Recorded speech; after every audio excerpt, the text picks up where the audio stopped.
The Book of Mormon, another testament of Jesus Christ. A brief explanation about the Book of Mormon.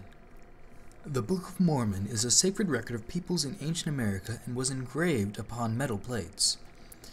Sources from which this record was compiled include the following. 1.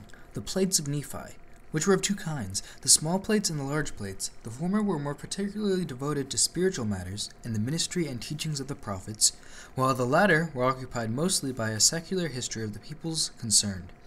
1 Nephi 9, 2-4.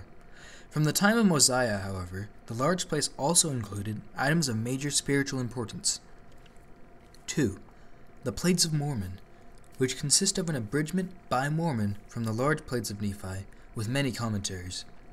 These plates also contained a continuation of the history by Mormon and additions by his son Moroni. 3. The plates of Ether, which present a history of the Jaredites. This record was abridged by Moroni, who inserted comments of his own and incorporated the record with the general history under the title Book of Ether. 4. The plates of brass.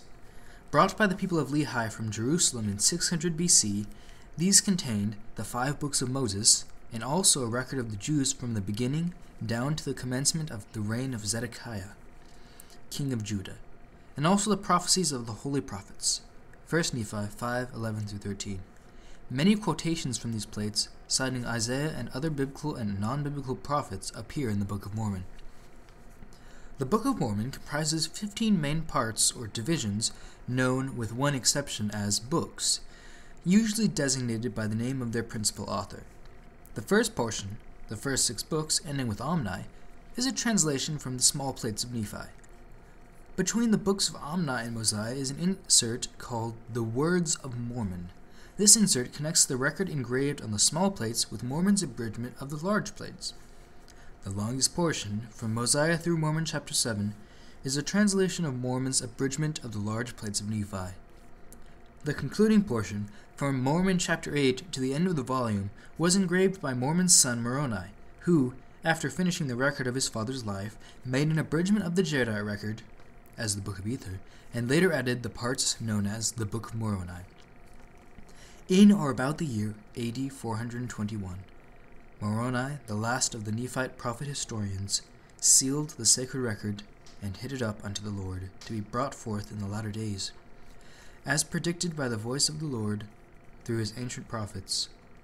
In AD 1823, this same Moroni, then a resurrected personage, visited the prophet Joseph Smith and subsequently delivered the engraved plates to him.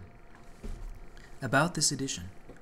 The original title page, immediately preceding the contents page, is taken from the plates and is part of the sacred text. Introductions in a non-italic typeface, such as in 1 Nephi and immediately preceding Mosiah chapter 9, are also part of the sacred text. Introductions in italics, such as the chapter headings, are not original to the text, but are study helps, including for convenience in reading. Some minor errors in the text have been perpetuated in past editions of the Book of Mormon. This edition contains corrections that seem appropriate to bring the material into conformity with pre-publication manuscripts and early editions edited by the prophet Joseph Smith. Read by Alec Larson. This book is in the public domain. All rights reserved to the Church of Jesus Christ of Latter-day Saints. Thank you for listening.